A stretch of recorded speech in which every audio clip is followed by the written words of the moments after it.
중학교 시절 읽었던 문학작품 중에 소설가 이문열 씨의 우리들의 일그러진 영웅이란 책이 있습니다. 도시에서 시골로 전화 들어온 주인공은 반장이며 독재자였던 엄석대의 비행을 담임선생님에게 고발하지만 오히려 불리한 아이로 취급받고 외톨이 소리를 들으며 왕따 신세를 당하게 됩니다. 결국 옳지 않은 일임을 알지만 잘못된 것임을 뻔히 알면서도 엄석대에게 굴복하여 복종하는 대가로 그의 보호를 받으며 비로소 친구들과 어울려 지낼 수 있게 됩니다. 불의에 동조하게 된 것입니다. 그러나 학년이 바뀌고 민주적인 의식을 가진 새로운 담임선생님이 부임하자 상황이 바뀌게 됩니다. 철옹성과 같던 엄석대의 굳건한 성은 서서히 붕괴되기 시작하고 시험지 조작 사건이 드러나면서 결국 엄석대는 몰락하게 됩니다. 그리고 어디론가 사라지게 됩니다. 오랜 시간이 지난 후에 피서길에서 우연히 수갑에 치여져서 경찰에게 끌려가는 엄석대를 보면서 어린 시절의 영웅이 아닌 초라한 그의 모습 속에서 그에게 복종당했던 우리들 자신의 모습을 보게 됩니다. 세월호 침몰 사건을 지켜보면서 느끼는 것은 우리들의 일그러진 영웅이 아니라 대한민국의 일그러진 자아상을 보는 것 같아 씁쓸하기 그지없습니다. 지난 한 주간 잘 지내셨는지요? 요즘 같은 시절에는 이런 질문을 드리는 것이 대단히 조심스럽습니다. 세월호 침몰 사건으로 조국 대한민국은 어수선하고 아직도 실종자들에 대한 구조가 다 이루어지지 못하고 있고 계속해서 사망자 수만 늘어나는 상황 속에서 그 누가 마음 놓고 크게 웃고 기뻐하면서 즐거워할 수 있겠습니까? 지금은 우는 자와 같이 함께 울어줘야 할 때입니다.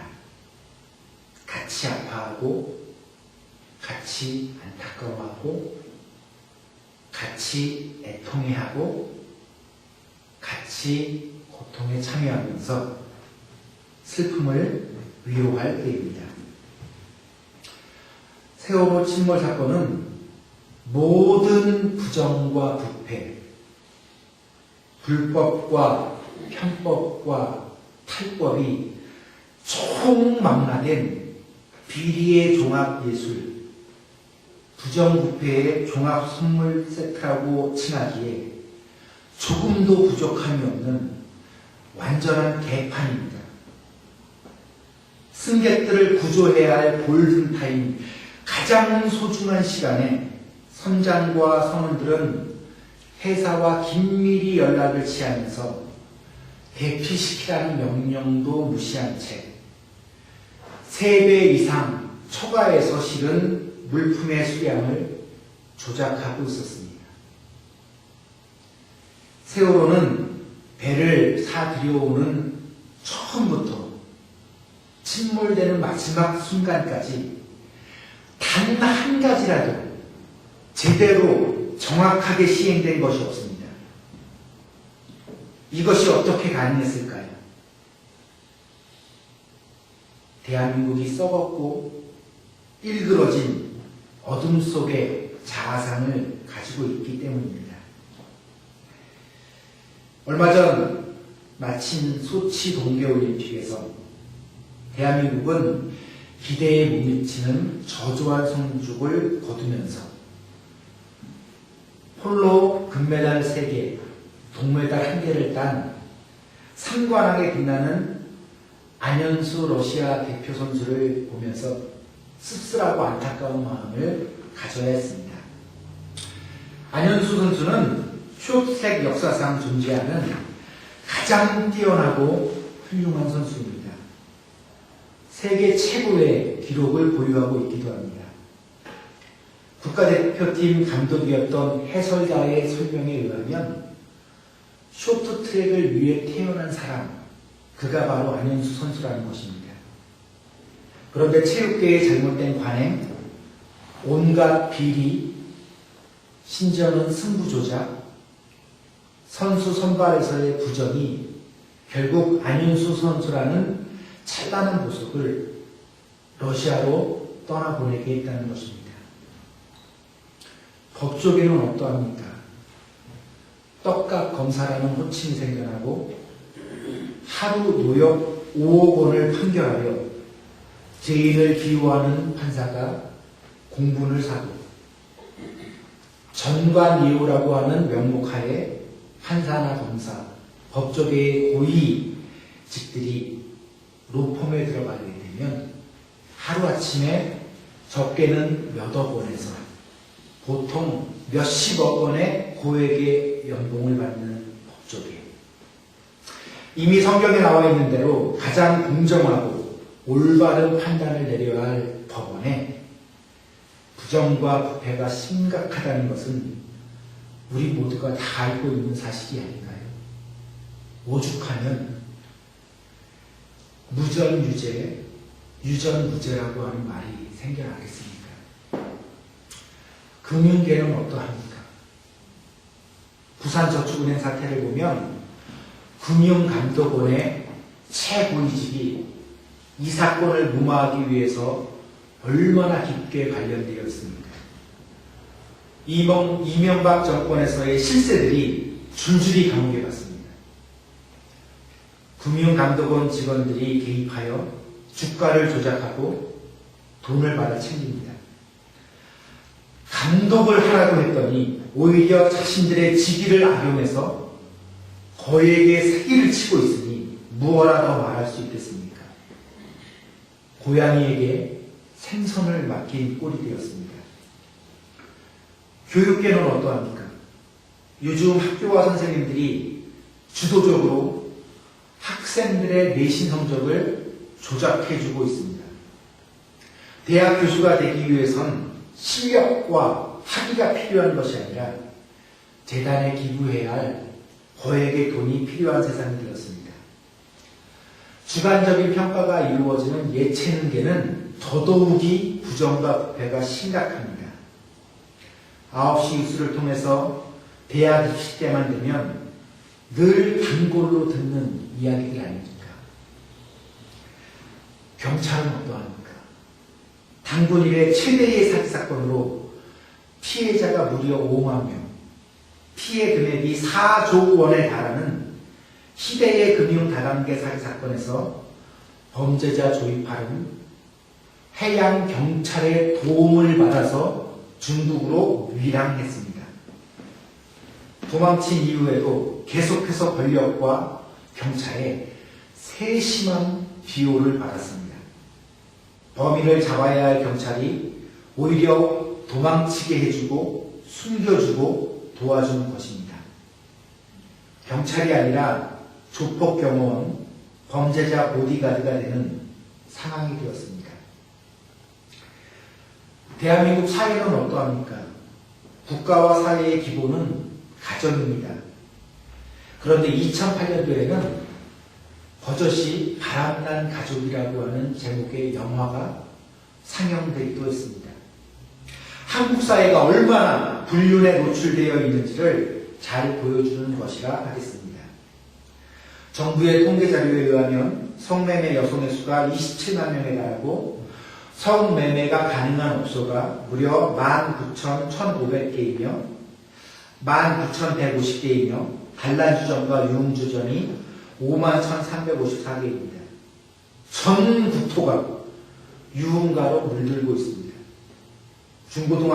중고등학교 앞에 버젓이 러브호텔이 들어서 있고 인근 주변에는 모텔과 여관, 주점, 눈사롱, 카바레, 나이트클럽, 당구장, 술집들이 즐비해 있습니다.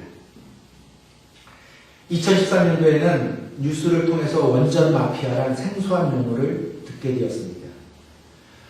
원자력 발전소 납품 비리가 원전 부품 제조업체와 시험기관과 감리업체의 삼각 커넥션으로 밝혀지게 된 것입니다.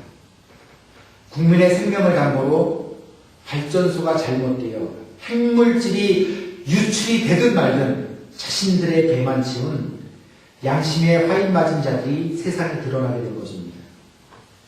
세상말로 자기들끼리 짜고 치는 모습으로 판을 벌인 것입니다.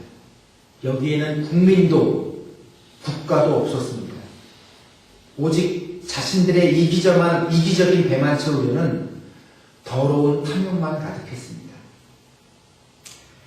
박근혜 대통령은 세월호 침몰 사건에 대해서 국무회의에서 사과하면서 관피아와의 강력한 개혁, 전쟁과도 같은 선포를 했습니다. 관피아란 정부 관료와 마피아가 합성되어 만들어진 단어입니다. 즉 정부 관료 출신으로 후에 민간협회에 들어가서 막대한 영향력을 미치면서 집단이기주의, 협회의 이익만을 챙기는 자들을 일컬는 말입니다. 잘 아시는 대로 마피아는 이탈리아를 근거로 해서 일어난 세계적인 범죄 조직입니다. 강력한 조직폭력배들로 온갖 나쁜 짓들은 다 합니다.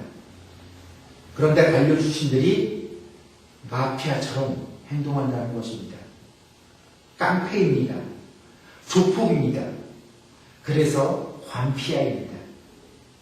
해피아는 해양수산부 관료 출신들이 장악한 관료 마피아이고, 교피아는 교육부 출신들이, 금피아는 금융감독원 출신들이, 모피아는 재정경제부, 옛 재무부 출신들이 장악한 관피아입니다. 이번 세월호 참사는 관피아들이 만들어낸 역사의 길이 남을 불의의 졸작입니다. 이들의 막강한 영향력과 인맥들이 연출해낸 최저의 저질, 삼류, 음란물과 같은 작품입니다.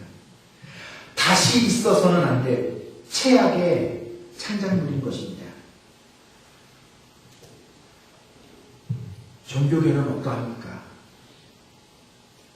김일성, 김정일, 김정은의 북한의 3대 세습만으로는 부족했는지 주님의 몸된 교회를 세습합니다. 성직을 매매합니다. 교회도 매매합니다. 성도 한 사람당 얼마씩 거래를 합니다. 제가 이 뉴스를 보고 정말 놀랐습니다. 불법으로 금권 부정선거를 치릅니다. 총회장, 감독, 대표회장이 되기 위해서 보통 20억에서 30억 원의 돈을 뿌립니다. 성도들의 고귀한 헌금을 자기 마음대로 막 씁니다. 더욱이 교회의 분쟁과 갈등을 해결하지 못합니다. 뉴욕에 있는 D교회만 봐도 문제는 점점 더 심각해지고 복잡해지기만 합니다. 많은 여성을 성추행해서 무리를 일으킨 목사를 교회는 10억 원이라고 하는 거액의 돈을 지어보내고, 노예와 총회는 3년이 지나도록 치리할 생각조차 하지 않고 치리하라고 요구하는 주장도 묵살하고, 당사자는 버젓이 교회를 개척해서 매주 하나님의 말씀을 강단에서 선포합니다. 믿지 않는 불신자들의 시각에선 그야말로 개독교입니다. 입에 거품을 물고 쌍욕을 하면서 기독교를 비하하고 비판합니다.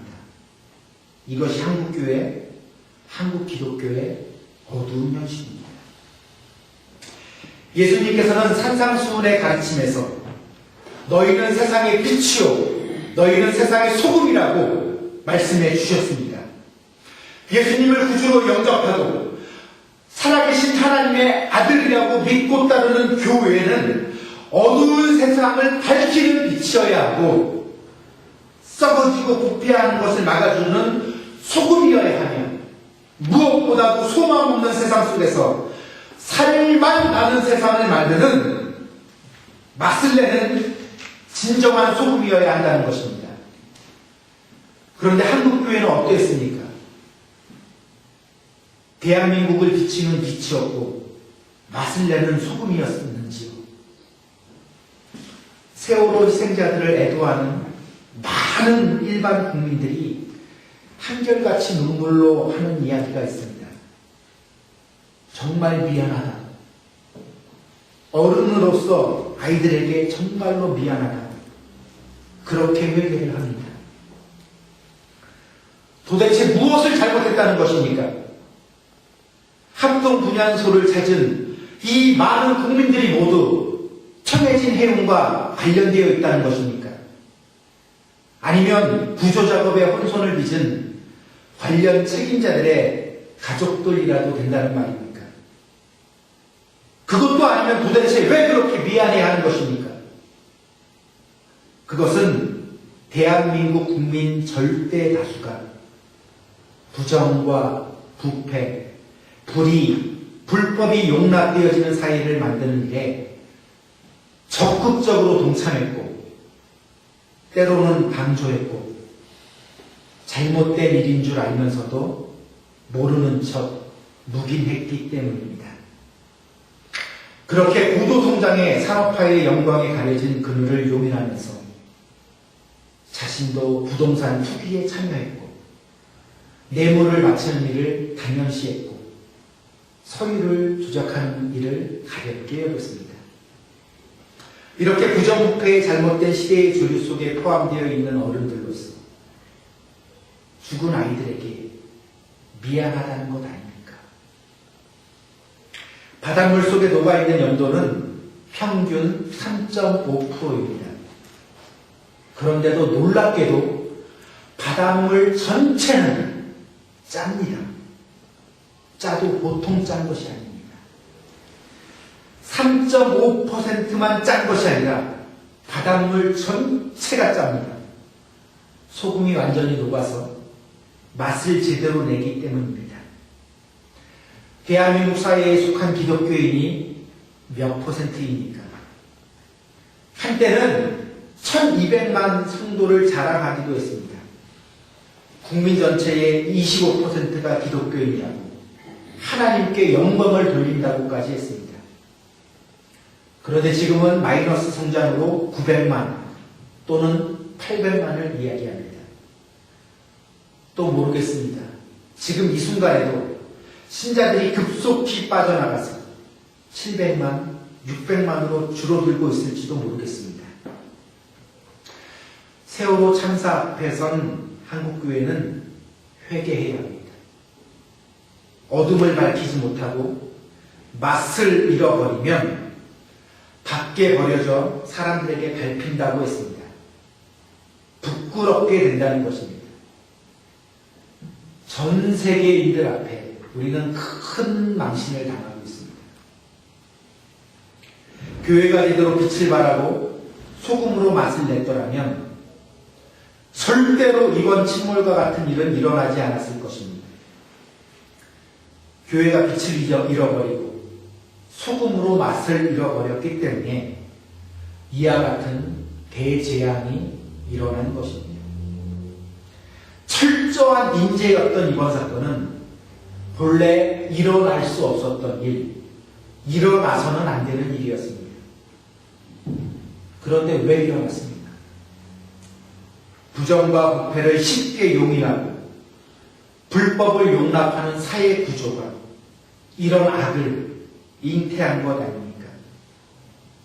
여기에 교회는 절대적인 책임을 져야 합니다.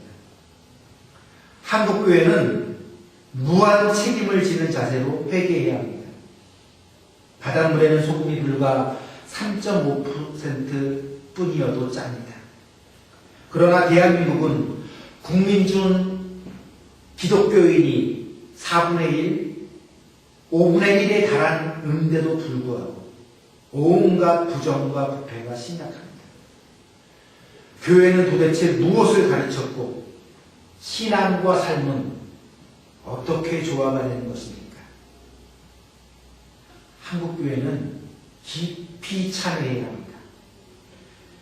결론은 한국교회가 썩었기 때문에 세월호 참사와 같은 인재들이 발생하는 것입니다. 교회가 사람이 주장하고 다스리는 악취가 나는 교회가 아니라 예수님께서 주인 되시고 말씀 위에서 투명성과 정직성을 나타내고 투철한 선교 정신 속에서 봉사와 섬김을 자랑할 수 있다면 결단코 이런 참사는 일어나지 않았을 것입니다. 한번 손으로 꼽아보시기 바랍니다. 세상을 향해서 이렇게 좋은 교회도 있다. 저렇게 훌륭한 교회도 있다. 자랑하며 내세울 수 있는 교회가 얼마나 됩니까? 없는 것은 아니지만 손가락으로 꼽을 수 있지 않습니까? 이것이 문제입니다. 도저히 셀 수 없을 정도로 많은 교회가 하나님께 영광을 돌리고 예수님 자랑으로 넘쳐나야 하는데 한국교회는 너무나도 많이 일그러져 있어서 세상으로부터 개독교라는 소리를 듣는 것입니다. 왜 교회가 비자금을 조성해야 합니까? 왜 교회가 목사에게 영수증 없이 마음대로 사용할 수 있는 돈을 몇 원씩 주어야 합니까? 왜 중대형 교회의 목사들은 그렇게도 많은 연봉을 받아야 하고 또 거기에 더 나아가 뒷돈을 받고 있습니까? 결국 목사에게 들어가는 돈을 선교비로, 교육비로 각종의 이름을 붙여서 마치 목사에게 가지 않는 것처럼 속여서 예산안을 만들어야 합니까? 불꽃 같은 눈으로 선악간에 공의로 심판하시는 하나님의 엄중한 심판이 한국교회와 썩어빠진 종교 지도자들에게 임할 것을 두려워해야 합니다. 세월호 침몰 사건 앞에서 기독교인으로서 내가 먼저 회개하고 바로 서야 합니다. 세월호 침몰 사건 앞에서 우리 교회가 먼저 회개하고 바로 서야 합니다. 세월호 침몰 사건 앞에서 주님의 몸된 모든 한국교회가 진실로 참회하며 회개하고 다시금 말씀 위에서 올바로 서야 합니다. 아멘. 지금은 지구촌 곳곳에서 지진과 홍수, 각종의 재난들이 물밀듯이 일어나고 있는 말세입니다.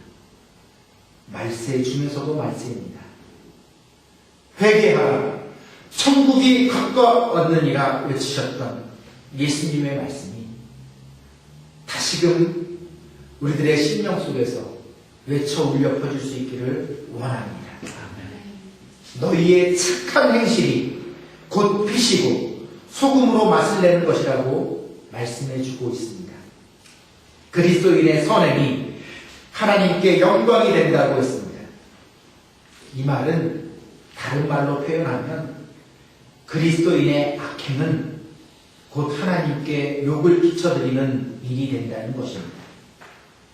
더 이상 하나님을 욕먹여드려선 안 될 것입니다. 시인 윤동주님은 이렇게 뭉그리셨습니다. 죽는 날까지 하늘을 우러러 한 점 부끄러움이 없기를 잎새에 있는 바람에도 나는 괴로워했다.